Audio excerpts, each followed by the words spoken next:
So this evening, really wanted to cover a few basics, just things, little hacks and things here and there, just to kind of understand so many of the concepts and the questions I get a lot in the beginning, just understanding things like, aspects of a demo account, like selecting the right lot size, calculating your risk, stop loss leverage, all that kind of stuff, which, it's all in the back end inside of the 100, 200 series videos and so on.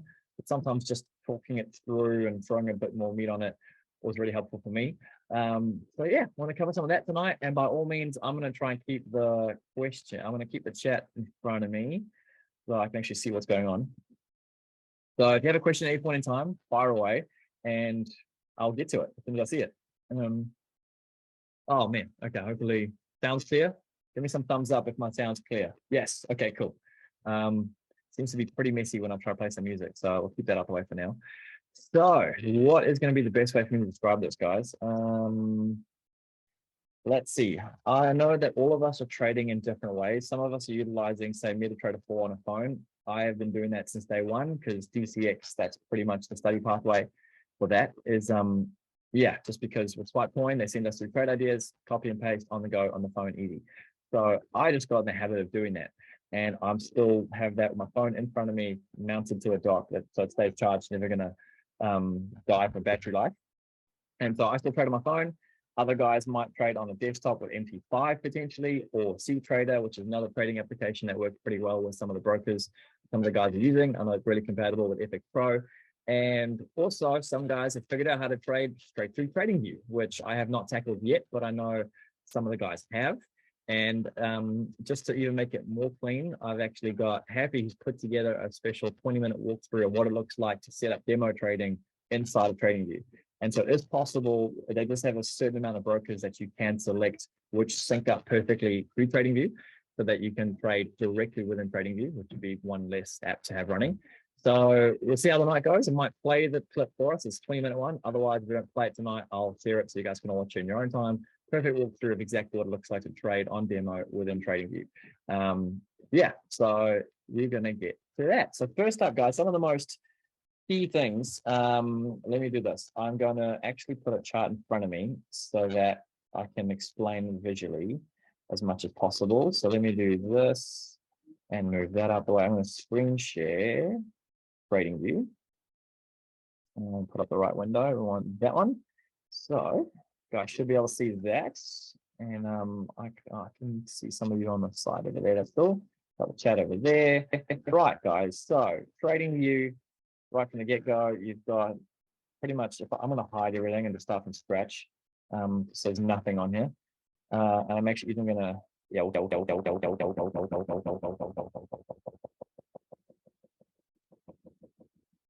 sometimes if you log in early enough in the mornings, you might see me doing this. But this is the NAS 100 or the US 100. And then 1B, this means we're looking at the daily, which is the time frame up here. And this feed, this price action is coming from Capital.com.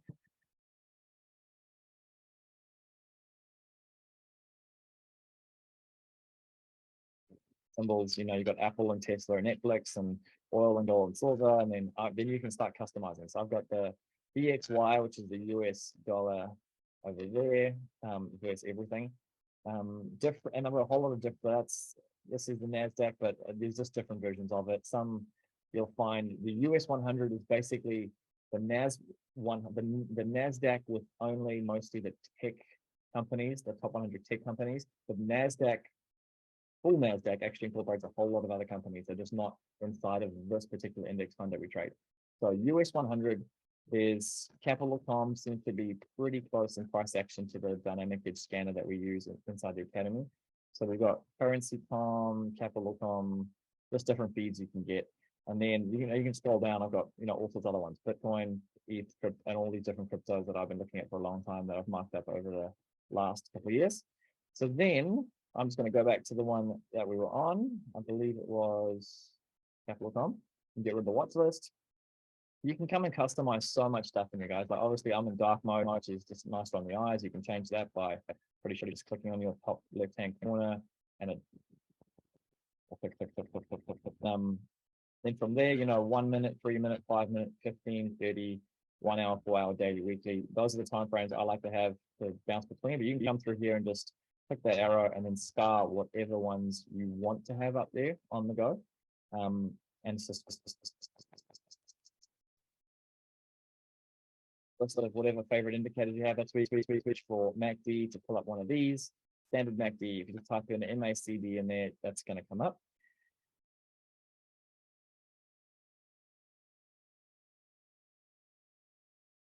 Is aggressive, slightly different, and I believe it actually changes it.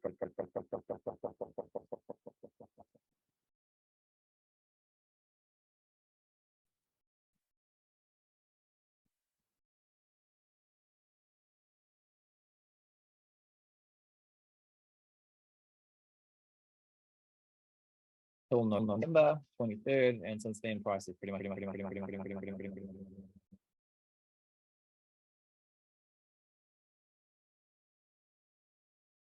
automatically, it's now I'm just going to scroll left.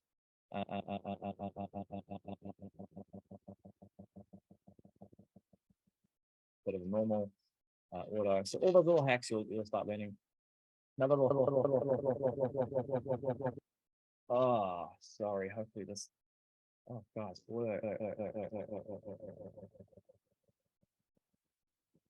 Figure out how to either get rid of this mic or get a new. Have another mic, unfortunately, this one.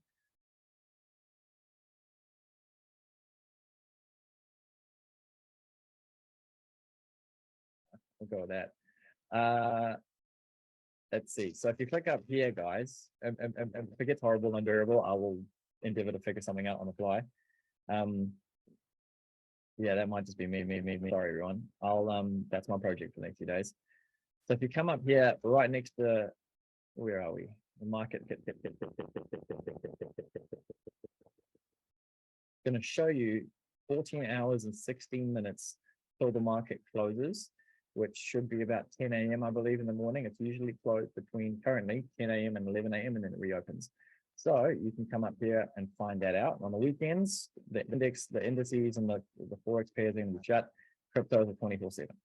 So then you got to your drawing tools, guys. I mean, trend lines, different trend lines like rays and horizontal rays and all sorts. You'll figure that out. Standard fib retracements and a whole lot of other nitty things. Just drawing tools, guys. Boxes, pretty much anything I use in there. Text if you wanted to, harmonic patterns, Elliott wave patterns, and then long position, short position, or executing some trade stuff, measuring some distance. It's going to place your whatever you're drawing really close to the nearest high and low. So just a few little quick things there inside of TradingView. And you'll notice inside the dynamic edge scanner in the academy, this is exactly the same. It's literally TradingView inside of the scanner. So that's that. I'm going to flip back to TradingView. And I can get around the Zoom settings. Here we go. So to demonstrate some stuff, guys, in terms of setting up a demo account, most of you, if you're on a phone, it might be easy to talk you through this, but when most of you by now, I'm assuming you've got a demo account set up, please reach out to me or whoever referred you, enrolled you, onboarded you. If you do not have a demo account set up, we want to have everyone trading ASAP, pushing the buttons, figuring out how it works, joining us on our Zooms and learning on the go. And by pushing buttons, the last thing, personally, if I was learning how to build houses and I wasn't able to bang in a nail for 3 to 6 months, I would probably quit. So we want to make sure you guys are on the go, figuring out how this works. So please reach out if you're stuck. But demo accounts, one that I love to run with inside of MetaTrader 4, what are the applications for Dynamic Edge that TradingView doesn't do? Long story short, Wayne, Dynamic Edge has been put together by James Leone. So you could, if you knew all of the factors that are involved in Dynamic Edge, recreate it. Inside of TradingView, you just have to be really good at coding and know all the intricate details of what the scanner is. I mean, in terms of details of Dynamic Edge, you've got a lot. You've got a lot of moving averages. You've got Bollinger Bands. You've got these black dots, which are PSAR dots or parabolic stop and reverse. So there's just a whole lot of things in there that, yeah, obviously it's inside of here. So in a sense, we're part of the subscription model, we get access to it here. It's possible if you're very, very, very clever and know all the factors, you could rebuild it inside of TradingView. This might take you a few weeks or months. or anyway, it just depends on whoever is having a crack at that. So yeah, it's possible, but obviously that's part of what we're paying for in the midst of James's strategy and whatnot. So all right, so coming back to setting up a demo account, guys, most of you, the first question you're normally going to get when opening an account is you're going to obviously inside of say MetaTrader 4, you're going to select under the settings tab, new accounts. Under there, you're going to say you can either log into an existing account. That's what you're going to do when you've created a live account with a broker. You're going to log into it there. Otherwise, open a demo account. And then you can search for a company. Please don't ever go for meta quotes. That meta quotes that's built into MetaTrader 4 is just a waste of time. So search in there. The one that I've found to be really good is FX Pro, Demo 5. When you search FX Pro, you'll probably get 4 or 5 different versions. Demo 5 seems to have all the crypto pairs and the indices and the Forex pairs all in one place. So Demo 5. So once you've got that all set up, it's going to ask you for a couple things. It's going to ask you for, let me see, it's going to ask you pretty much to set your leverage amount and your whatever balance you want to run with. 3,000 is the minimum. That is what it is. Select whatever is most relevant for what you think you're going to start with. And then from there, leverage amount, that's normally the next question that most people have.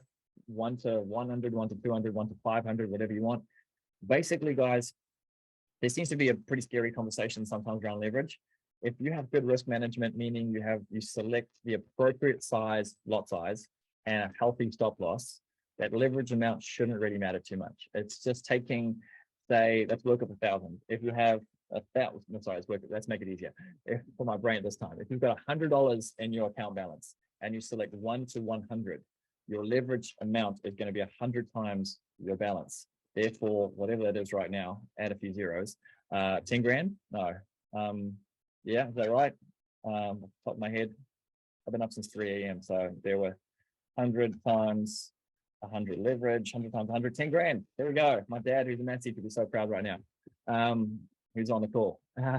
So basically, guys, that's going to give you access to $10,000 in the market. So what that means is when you select a lot size, you've got 3 options. You've really got a micro lot, which is 0.01 or 0.0 something. It's a micro lot.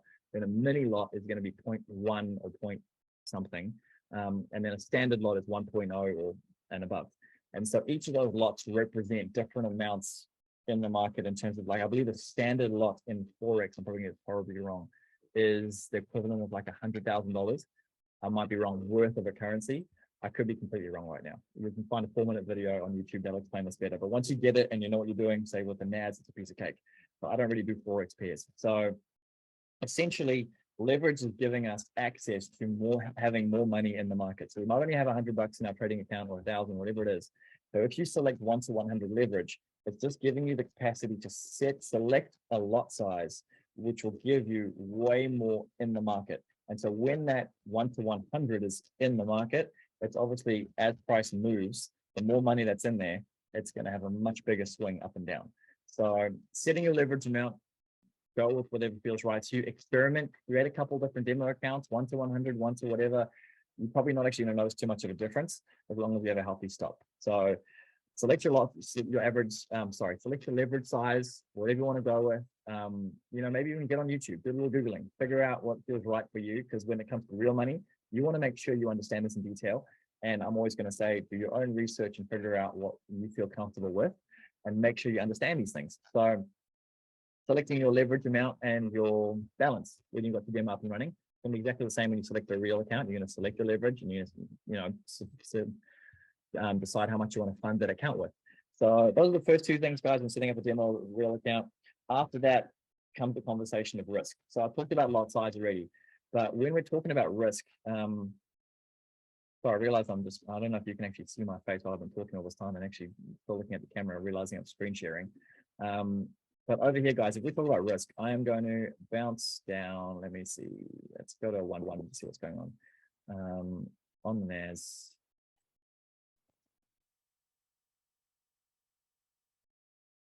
Ooh, that was some weird sound. Okay, let's just go. Where were we? Where are we? Yep. And this looks familiar. That was us this morning. We dropped down. Yeah, that's right. My chart gap for some weird reason. And I'm gonna put on kill shot for a second. Yeah, that's right, it's over there. So this morning, guys, this is what was going on. We kind of watched price come down. We were looking at these lower lows. Yeah, so these lows are lower lows, and because we've got higher lows over there, those lows in the MACD, you could call that double divergence.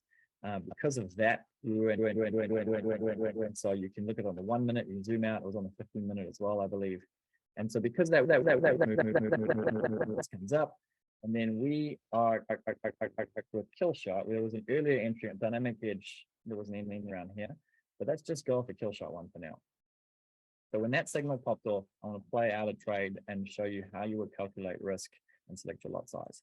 So on that candle there is when red, the 20, crosses blue, the 50 moving average, we get a signal. And so at this point, if we were to enter a trade right there, you come here and hit the long position. And if I put it on, say, when that candle closed, because it's when these pop off, they do disappear. It depends on where that moving average, how that candle closes. So when you click it on right there, it's your entry zone. Say you entered at that point, and look at that, price just happens to be pretty much at that exact level right now. That's kind of crazy. With these red dotted lines across the screen. So at this point in time, you would drag down here to figure out where you want to place your stop loss. So this, for me, most of the time on the NAS is going to be anywhere from 10 to maybe 20, not often 30 pips on the NAS, somewhere around 10 to 20. So if I'm going to shoot this somewhere over there, and then over here, the target normally is 2 to 1. So I'm going to select a 5. Let's see if I can edit this in here. So let's see if this will actually adjust on here. So I've messed around with this calculation before, and it hasn't really helped me out too much on here. So 10, 8, I'm actually going to go off my actual trade this morning. So I entered on this candle, and I'm going to give you a real life example. Where was it? I entered on 10, that one, 10, 8, one ran 10, 8, 7, 8, I believe. 10, 8, 7, 8. I think I'm on it. Where's the entry price here? Bear with me, guys. Price 10, 10, 8, 7. I'm about there. Where's this should be? There we go. I'm on it. There we go. Perfect. 10, 8, 7, 8. So that was my entry. Stop loss would be, let's see if it's adjusted for us. Let's go 10, 8, 5, 8. All right, that'll be 20 pips below. Yep, that moved it up. Perfect. Now I've got a 20 pip stop, and let's go for 2 to 1, right? Most of the time. Although it just wasn't that this morning though. With kill shot, you're gonna have a much bigger stop if you're only trading kill shot, and a much higher 2 to 1 reward. So that was actually the trade this morning. It was more like almost a 5, 6 to 1. But if it was, okay, let's just leave it there for kicks. So this amount of risk, the entry point and the stop loss. So when you are executing a trade, stay on MetaTrader 4 for the first time, you are going to see something. Let me just get the right thing in front of me. If you'd be going to quotes, you can obviously hit the pencil and edit whatever's in there and get all the right quotes for the things you want to trade. I've just gone and created a brand new demo account for tonight to talk you through it, but I'm going to search US 100 and then select, no, not that one. So if you search US 100, it'll come up with a Z22, US 100 underscore Z22, and that's the NASDAQ 100 E-mini future. That is a bit of a weird one, and I'll talk you through why. But if you type in NAS, N-A-S, you're going to get US NDAQ 100, and that is the 100 spot index CFD. You're going to add that one. And then I just want to get rid of everything else because I don't want 15 different Forex pairs sitting in my way. And just have those two for now. You can add Bitcoin, you can add Ethereum, you can add whatever you want. So if you hold down on, say, that US Z22, I want to talk you through why this is going to be a little bit different. You get trade, chart, and BTT. The spread being floating digits to contract size 20. Now that's a little bit different. Profit calculation, CFD, tick value 5, tick size 0.2, 0.5, margin. So there's a few weird things there. This is a massive move on the NAS. Just tempted to have a look. Oh yeah, we're dropping. That's cool. That's all right. No FOMO. Got our pips this morning. For those of you who are trading, get it. But back to the US 100 Z22. There's just, if we hit details, you're going to see some figures. But then if you hit details on the US NDAQ 100 and you hit details on that, you're going to see the contract size is 1. I believe the other one is 20. You're going to see tick value 0.01. And it's just, this is the one to trade. I found that this is the one that works way better. And it seems to have very similar price action to the dynamic edge scanner with Oanda. And also this. So right now we're at, price is at 10,837. This one is at 843. Okay, so a little different right now. It's like 2 to 3 pips different currently. It doesn't really matter. Inside of here, what do we got? This is Oanda giving us the speed, and price is 3.1. Yeah, so 8 to 9 pips different on there. I believe between currency com and the other one I looked at before, capital com. Yeah, you can see, there we go. You see little differences, 42, 40. You're going to find one that is close. And honestly, it doesn't matter if they're slightly different. They're pretty much going to move in sync. So as long as your stop loss is where it should be, at least 10 to 20 pips behind, you should be fine, which is a bit more of a dynamic edge size stop loss, and it could be bigger, could have a 30, 40 pip stop. But for now, again, running with 20, and this is why. So I want to talk through. Hi. Yeah? It's Brian. Just a question. At that stage, the trend was downward, and I've going through a couple of Jason's videos. He says you always trade with the trend. Definitely. So was the confluence there with dynamic edge giving you a signal upwards, and yes. that signal popping, saying, okay, it's time to go up? Yeah, exactly. So I've been, because I got way more time, like I don't know how many hours on dynamic edge and a very small amount of kill shot. I'm kind of running with dynamic edge still as my primary to get an entry, and then kill shot's kind of keeping me in the trade longer than I probably would usually be in. So yeah, over here, if we, I'm going to run them side by side so you can actually see. Let me just remove all these drawings so we can just see what we want to see. Hide drawings. No, that's not going to work. There's too much going on here. I'm going to load a brand new chart. This indices. I'm not going to have my one with all those extra lines on it. Let's just do, oh, no, that one. There we go. So this will be, still got them. Interesting. Okay, I'm going to reload pivots so that we just have a real clean chart. I'm going to show you exactly. I'll talk through my entries. I talked them through briefly this morning. Go that and there. And down bottom, bang.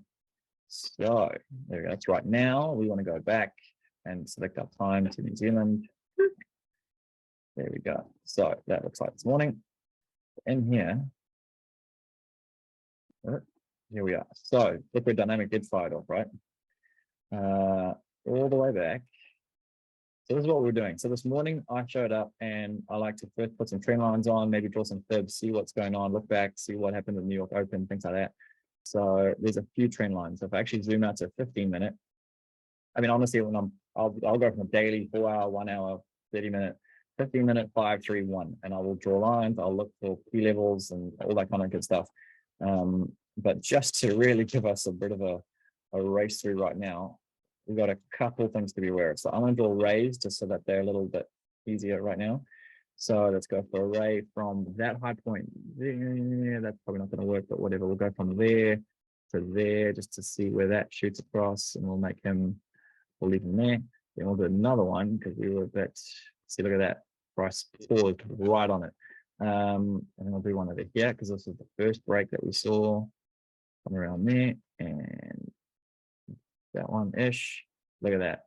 So we broke that. Yeah, okay. So that's what I want. That's what I had, something like that this morning. So price is coming down a whole lot. I was spotting divergence on a high. You can see it here. So we've got there, those lower lows all the way across, and that'll be more evident on a higher time frame. And then we had them across the MACD signal line over there like that. Pretty sure I'm on a 15-minute. There we go. That's 15-minute bullish divergence. So you start zooming in after that. Then you're just looking for it in a lower time frame. Oh, where am I? Where were we? Sorry, just zoomed in. So there we go. Back to where we were. So 5-minute. We're now, look at that. Man, that's incredible. Price is smacked on it. That's right. We watched that. Price came up. Yeah, we zoomed in more. I had another trend line. There we go. So 5-minute chart. So now I had another one in, I want to say across something like this. Might be wrong, but it was, let's go for, where's my ray? Sorry, there we go. From high point to somewhere around there. Yeah, that's a price broke there. We've got a signal. So what happens is we've got, I'm going to drop more time frames because it would have been 3-minute that probably got my attention on the 1-minute. Oh, sorry guys, where am I? This chart is, yeah. So that's the 3-minute, and then we got, I don't have much going on there, but I saw that bullish divergence on the 15 and thought, okay, well that means something. So the 1-minute's just going to load now. We'll put some vertical lines on my entries this morning. There yet? There we go. See the 1-minute, just a few signals there, right? And so it's a bit noisy and it can fake you out if you don't know what to look for, but you know what to look for. So on a 1-minute, this is what we're looking at this morning. Price was coming down, smacking these trend lines, falling off, just missed this drop off. I was, what's going on? Oh yeah, wait a minute. Where am I? Sorry guys. Come back to the third. There we go. And we're over fourth. I went too far back. That looked very similar to this morning. That's the up from last week. Wait. 5. Gosh. No, 6. Amazing, right? These charts all look so similar after one. Drop off. 8. We're getting close. Bear with. Staying in the 1-minute. I'm going to load all again. 11. There we go. There's this evening. There's this morning. Look how similar that looks. Wow, I just drew all the same trend. That's like, okay. So same thing. Small one was there. Bang. And look at where that candle, we watched it rocket up, pause, and then go. And then we had another one like I just drew before, a few days ago, yes, across there, things like that. And we've been one there and when that broke, etc. But right there, we've got a few levels that's happening. So, and I can do the same thing here with risk. So where was dynamic edges entry? It would have been vertical line is what I want. Vertical line. Number 1, and I entered one of them was 6.3 from memory. Let's have a look. 6.3, 8.63 was one of my first ones. So it's on this candle, and it's a little higher than price action there, but anyway, whatever. That's just because of my broker price was this one. So there we go. We got in at 6.13 was our signal on dynamic edge. 6.13. Where were we in TradingView at 6.13? We were on kill shot, vertical line, 6.13. And the magnet's killing me a bit. Let's go here. That. There we go. So that's where dynamic edge got us in. 6.13 and kill shot got us in. Stephen over there. 30, what is that? 28. 28. So what was that? 15 minutes later-ish. So we got in, the right 1, 2, 3, 4, 5, 6, 7, something like that. There we go. So dynamic edge, I was watching side by side with this, fired off here. So I took that entry, and then yeah, we've broken the 20, and we were looking at this divergence across higher time frames playing out. So as soon as this massive green candle showed up, knew that the buyers are stepping into the market. We also broke a key level.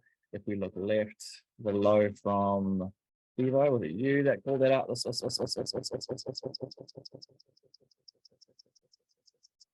3rd of October. There we go.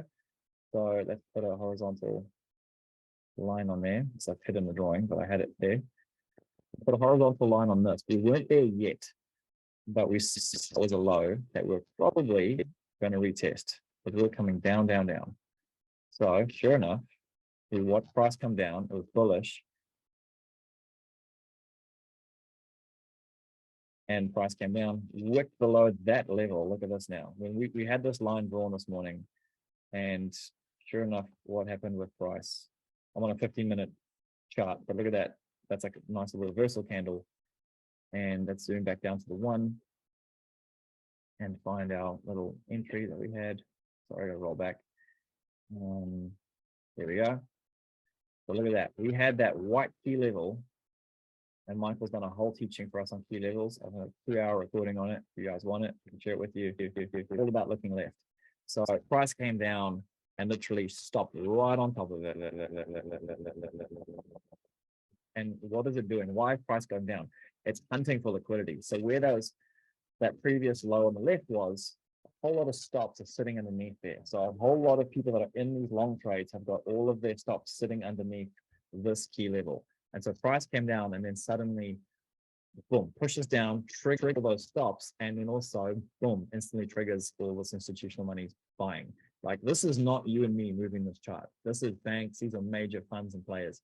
So price shoots pretty quickly from 819 in 1 minute up to 850. So say 30 pips right there within a minute, and then smack straight into the 50, above the 20, and then we get a signal there on dynamic edge.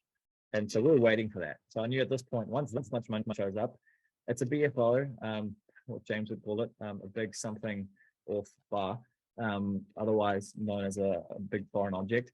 But when that shows up, you'll often get a retracement, and you're not supposed to really get in after a huge bar like that. But this to me looked like a bit of a stop hunt, and then it was then going to reverse. So no, kill shot would not, this would be count. We probably may have not taken this buy on kill shot only, but we would have then been watching price run 140 pips. And so we got in there, or I did at least. I don't know everyone's charts. I'm not going to speak for everyone this morning, but got in there, and then after that was watching. Then we broke above. There we got that signal from kill shots. I put in another entry there. So I had to talk through the buy. So right on the target on that one, the stop and the dot would have been outside. I won't do that until I already measure that one from the edge. Oh, I can. Hang on, I can go back. I wouldn't have a target line, but I can. So I put in this long position here. Long position for dynamic edge on that candle. Bang. The stop would have been on the dot. I do it automatically. So the PSR dot is the stop loss, and then it would have been a 1 to 2 ish there. That would have been the exit. Sure enough, that candle wicked it. That's awesome. 6:35. There we go. 23 minutes or whatnot. Done. So that was the first trade opportunity, and that was done at 6:39, and kill shot went on at 6:28. So 10 minutes before we hit our target, somewhere around there-ish, kill shot confirmed an entry. So that convinced me to not duck out of this trade. I did take profits though, so I took some of my trade off the table, but then I let the rest run. And as we were approaching this mid-DB, as price is coming down here, you can ask anyone who was on the call this morning, we had bullish divergence. And I said, guys, if we get a sell signal here, I'm not going to take it. I'm not going to take a sell when there's bullish divergence. And so price came down towards the mid-DB and purple beneath it. And so sure enough, price comes down, touches the mid-DB and explodes, like really explodes. And then jumps up like, how many pips from there? Like 112 pips-ish. So at this point, the beauty of having dynamic edge and kill shot side by side is I had my one entry that was in, and I held it a whole lot longer than I probably should have with the dot flip on the 1 minute. 3 minute though, it probably would have given me no reason to exit. I think the 3 minute target was actually up there. Oh, it loads and doesn't send me all over the show. All right, where are we? There we go. The 3 minute probably didn't give us a dot flip. No, it didn't. So the dot flip only came on the 3-minute there. And that is when I actually closed out the last of my trade just after 7. Just before that dot flip, I closed my last trade. I got stopped out because I lifted my stop. So all that being said, guys, we're talking about risk. And that's where we were before we got into that. So that trade there is what we call 2-to-1 risk reward ratio. So we're talking about risk. So what is risk? So if we go back to that calculation on this one, if this is, let's just make it a 2-to-1, just to make this an easy conversation. 2.0-ish. So right now, wherever that stop is, say that stop loss was sitting, sorry, this is a bit hard for me to see on there for some reason. I'm gonna go the edge because we can do the same explanation. So this stop, let's measure it exactly. It'll be a little easier on the white screen right now. So from my point of entry down to there, there's no ways my stop was 36 pips. So forgive me, but I was not following dynamic edge to the letter. Mine would have been way more tight, like there-ish. The one I got stopped out and made a loss on was something like that today. So say it's 20 pips, because 20 pips is healthy, what I want to talk about. Say you had a 20 pip stop loss, and that was your risk. What you need to determine, and the easiest way for me to describe this is going to be with a dollar per pip math. So if you have, let's do this. Let me open a text box. I've never done this before. Let's just see if it works. Oh, there we go. Let's do that. Oh, no, does that work? Yep, I'm back. There we go. So if you have got $1,000 account and you want to risk 2% on a trade, you need to figure out what that is. So 2% of 1,000 is $20. So 2% of $1,000 equals $20. That is what I can afford to risk on one trade if I am going to risk 2% per trade, if my balance is 1,000. So at this point, the easy way to talk this through, and I think I may even put this in the chat earlier in the week, is I want to risk $20. That means my distance between my entry and my stop loss needs to be no more than $20. So what if my stop loss is not 20 pips on the dot? Well, then you got to figure out what your amount is per pip. So I'm going to just run with a 20 pip stop and $1 per pip, because that's going to be way easier to figure out right now. So on a $1,000 account, 20 pips, $20 per pip, or risking $20. That's where most of my 20 pip stops have come from. It's just easy to write. They seem to be pretty safe. Like, yeah, we got a 36 pip stop. That's massive for dynamic edge. It just means you're going to get a big, you should expect a 70 pip move. So let's check in the chat still where it should be. So in that case, you could, on a 20 pip risk setup, you can afford $1 per pip. And so now you figure out what lot size equals $1 per pip. And depending on the broker, depending on a few more things, like the contract you're actually trading, that's what will throw you off with, I believe, that US 100 Z22. I traded one of those contracts for a while and it just did my head in because I couldn't figure it. It just didn't seem right. Like, it wasn't as straightforward. So I'm going to say this. I know for a fact that on the US NDAC 100, if you select a lot size of 1.0, it'll be $1 per pip. So you could, in this example, if you were trading with those stats, which is just easy math to have right now, you could have afforded to select at this entry point a 1.0 lot size with a 20 pip stop. Worst case scenario, price runs against you, stops you out, you lose $20. You now have a balance of 980, and your lot size now should actually decrease. You shouldn't be trading a 1.0 anymore. You should be trading a 0.9 or 0.8. You got to figure that out depending again on the stop size that you're going to have. But I hope that just clarifies a little bit of that. So when you're selecting your lot size, the lot size is determining the price per pip that you're trading.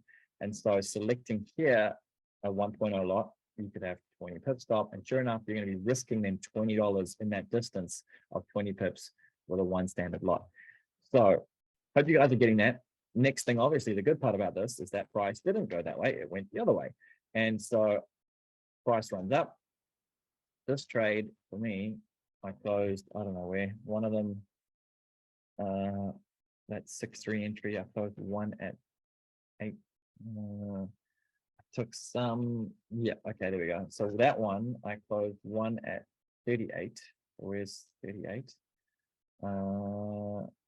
Did I? 863, 838. Okay, so one of these, no, that can't be right. What's going on? Let's have another look here. 863 to 838. That was a 24 pip move. So I took profits when we were coming close to possible resistance zones. And then the next one I closed off at 843. That's right. That was around down there. But then the next one, the one I entered off kill shot, that one was glorious. Because I had way more confidence at that point. So when I entered this one, I let this run to 866. Where are we? Double check. 878. There we go. 878, 905. So 90. Where did we hit that? 905. Yeah, there we go. So when we ran into the magnet, somewhere around there, we were coming up to the 238. Running up to the big line. I closed part of my trade there to instantly lock in some profits. Then I let the rest of it run to 979, which was stopped somewhere over there. So I let it run and it started to pull back and then it stopped me out there right before the dot flip. So yeah, all that being said, guys, what is that? That's one, that risk reward setup. But by closing, obviously, part of it along the way, it wasn't all 5 to 1. Like part of it is X amount, part of it's another. Yeah, and then I have another one from 866 to 1100. So I did close one off literally at the top. Anyway, hope that is making sense, guys. So in the midst of understanding leverage, you can select honestly whatever. It's just as long as you have a stop loss and a healthy lot size, that leverage isn't really going to show up in a huge way. It's just going to affect the amount, but really the lot size you can select. But yeah, risk, lot size, stop loss, that's pretty much the nuts and bolts of it that I wanted to just give you guys a bit of an overview from. I mean, most of you, if you're trading by now for a bit, you've got this down, but just wanted to give you a little bit of that as a walkthrough, because figuring that stuff out in the beginning, I did so much clicking around, and I was sharing with someone today just how to edit those. Like if you're trading on your phone, again, if you do not know how to take partial profits or close a trade on the way, like close part of it or modify it, lift your stop loss, please reach out. I'd love to help. Make sure you know what you're doing. Once you have a trade running, if you hold your thumb down on it, you're going to get options to modify or close. And when you hit modify, you can adjust your stop loss. So obviously as soon as price is running and looks like to me it's breaking away, I want to lift my stop loss level above my entry level. So at this point, I'm locking in profits, but not too close because you will get stopped out. And that's annoying because then you watch price explode and you're watching it instead of running with it. So there you go, the 1 minute, that's what it actually was. So yeah, 1 minute, you see how much more noisy it is, and how much you could freak out if you're like, oh, it's going to come back down. But when you have trend lines like this, guys, and price explodes, respects the line, opens above, hits into pink, comes across, and then etc., and then moves along, and then kill shot shoots you off another one, and you break above and go. Like we had broken above purple at 632, and kill shot went off again 628. So we're 628. 628 was there. So we were now nicely above. We didn't get a dot flip, and kill shot gave us that signal on that candle. And then we ran up to that trend line in purple and we're gone. So yeah, just want to run through that, guys. Mainly that idea around risk and stop loss and leverage, just to kind of give you those ins and outs. Those are like, once you've got that down, you can have healthy risk management and sit and forget, not sit and forget, but you can run. Like you can really run once you understand this. So when we talk about risking, we're talking about risking 2 to make 4, or risking 2 in this case to make 5 or 4. I'll say 4. There we go on that one. That would have been, like in that example, a 1 to 4, 4.0 is what that would have been. So if you risk 2% right there and you held the trade the whole way, you didn't close on the way, you would have turned that 20 into 80. And so that would be a 1 to 4 risk reward ratio. But again, if you're taking partial profits on the way up, it's not going to be exactly that risk reward ratio, but you'll know what I mean. It's just no one goes broke taking profits, so guys. So just know what this is the thing. Know what your target is for the day. If you're targeting 1% a session or 2% or 3%, whatever it is, just know what it is. Have a clear trading plan of, I want to have 5% a week or whatever. You're going to get more advanced. You might aim for 15% a week.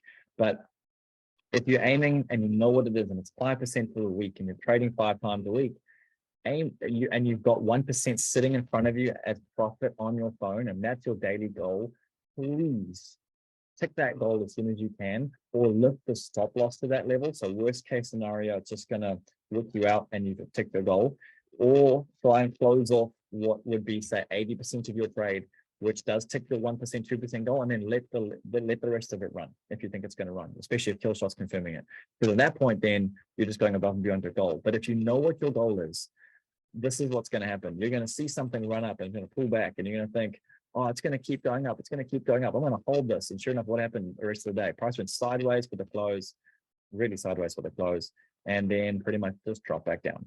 So that idea of it's going to keep going, it's going to keep going, and you're in profit, I bet you each of you have got a story of holding a trade that's run up, and you just go, you held it, it ran straight back down and stopped you out, and you ended up with break even or a loss or a minimal win, and you had those gains sitting there. Please, guys, get in the habits of closing trades with profit. Like, just especially if you know what that goal is. If it's 1%, 2%, whatever, take it. Like, the sooner you can take it and tick that goal, don't get sucked into it's going to keep going, it's going to keep going. Even this morning, like that, in theory, 2.0, that entry right there was somewhere there, 2.0. That would have been probably where the target was on dynamic edge-ish. But would I have actually exited? Heck no. The MACD was pointing straight up, and we're approaching a previous high and probably a 786, 886 reversal zone. But all I would have done after this is I would have lifted my stop. So I don't, like, just to clarify, I had this conversation with someone recently. We don't put in targets when we're trading like this. You could have a automatic 20 pip target depending on how you're trading. With some strategies, you could actually put in a target in MP4.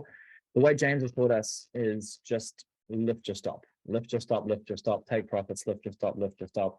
And or you could manually close it. Like, as soon as we got up here, and like I manually closed one of these because we were coming to this zone. Like, I've got this big green box here. I knew that there was approaching a zone, and then this pivot line showed up too. So I can't remember which candle it was, but I closed off a big round number. That's what it was. It was 1100.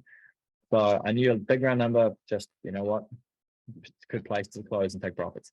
So yeah, guys, just get in the habit of taking profits. No one goes broke taking profits. I'll never forget Curtis Cobain said that, and it's stuck. And I've watched plenty of trades zero back down to break even or nothing. So yeah, guys, a little bit of that. That was a long-winded explanation of leverage, risk, lot size, stop loss, and whatnot.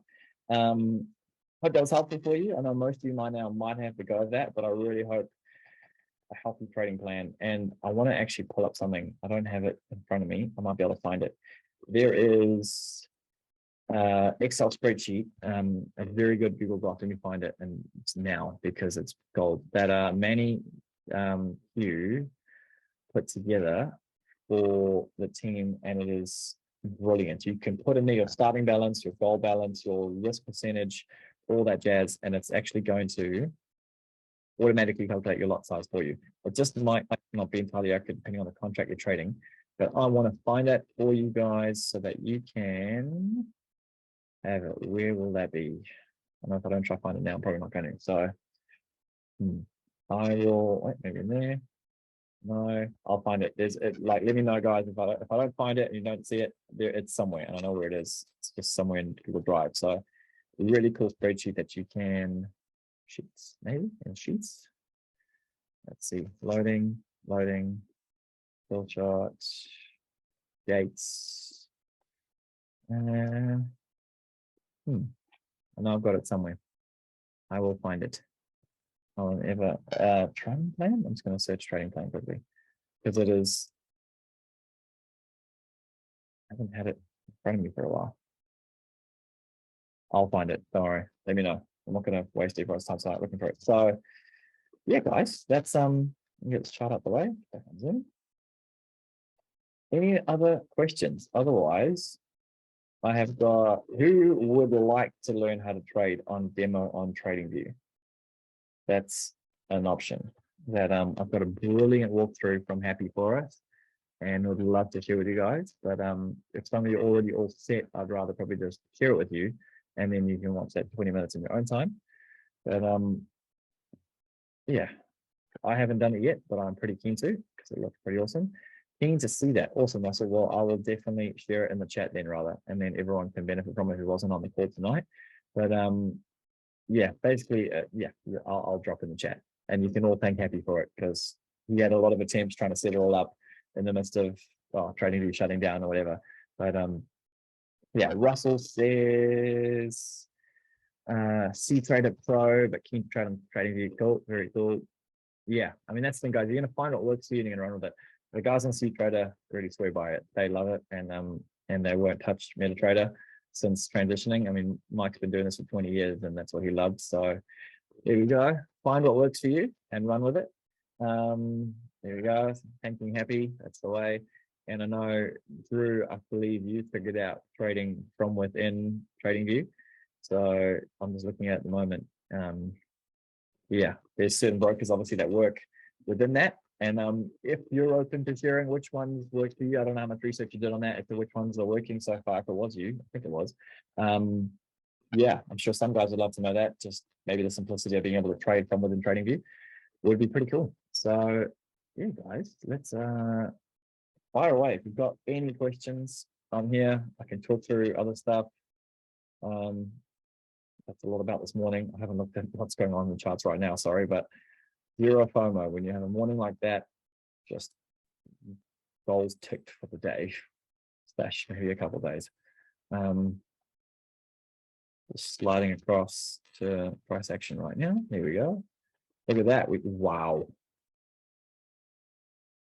Wow. I think we just broke that low. Okay. Just because let's just do some cups on the fly. Let's go back into TradingView. Sip of water. Anyone seeing that wonderful harmonic pattern right there? Zoom out and just mark the previous low that we had this morning. So we marked this level from there. Thank you, Steve-O. 3rd of October, or was it Drew? Someone did. Sure, fire away questions. I only have recent personal experience on TradingView. Thanks, Drew. Appreciate it, bro. Probably the main question would be like, of all the brokers that were compatible with TradingView, were there some that stood out for whatever reason more than others? I know that's a highly personal question, but yeah. So that's where price came down. We waited for it, ping, and then and then obviously it rocketed out. Seems to return to it. So let's put a ray on how low we got this morning. Chink.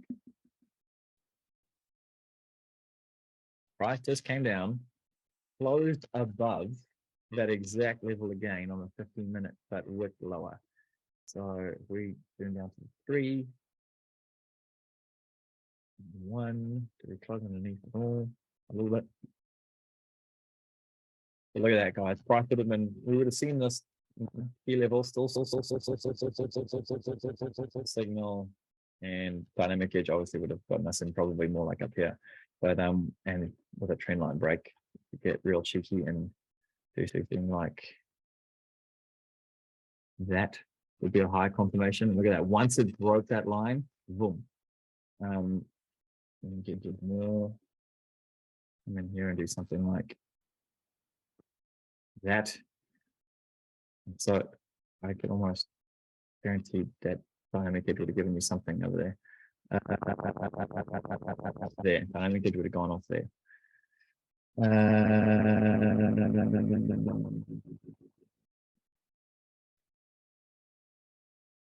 Where did our 1 minute give us a signal?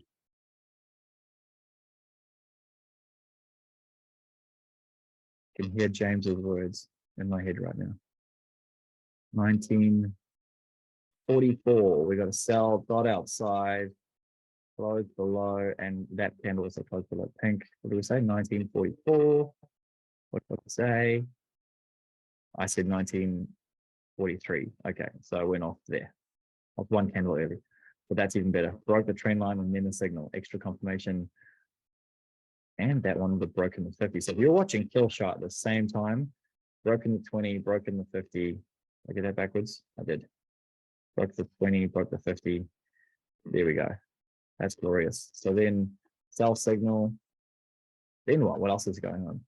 So the things I like to draw in here, guys, I know James is, we've all got different big levels that we like to be aware of, but a couple of things you could do here. Let's go back to TradingView because I have to be open my fib settings here.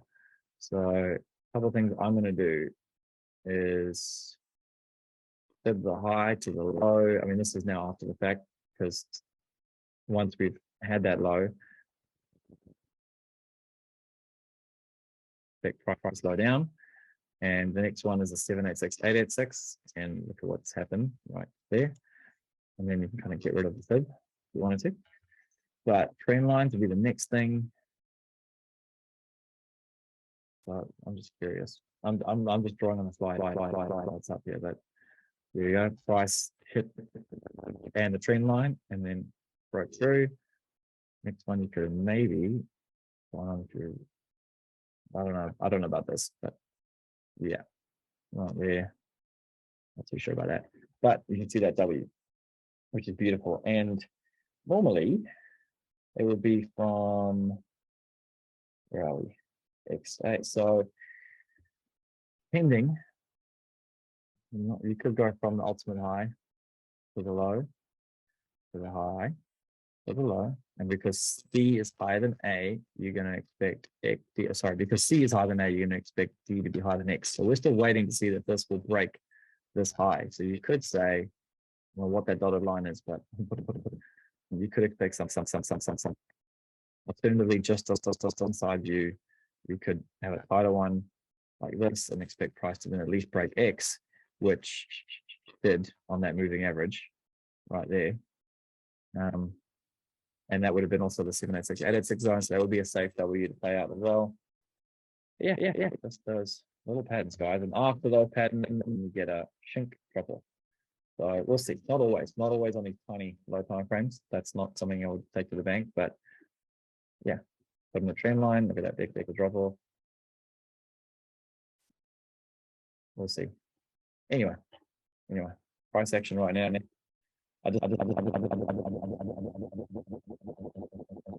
And then the original key level from this morning broke a little bit lower, back up, and then gone. What was the divergence doing there? Lower lows, higher lows, that's probably evident on a 5 or 15 minute even. Yep, definitely the 5 and the 15. Like that's massive. There we go. Lower lows, higher lows on a 30 minute. Anyway, just messing around.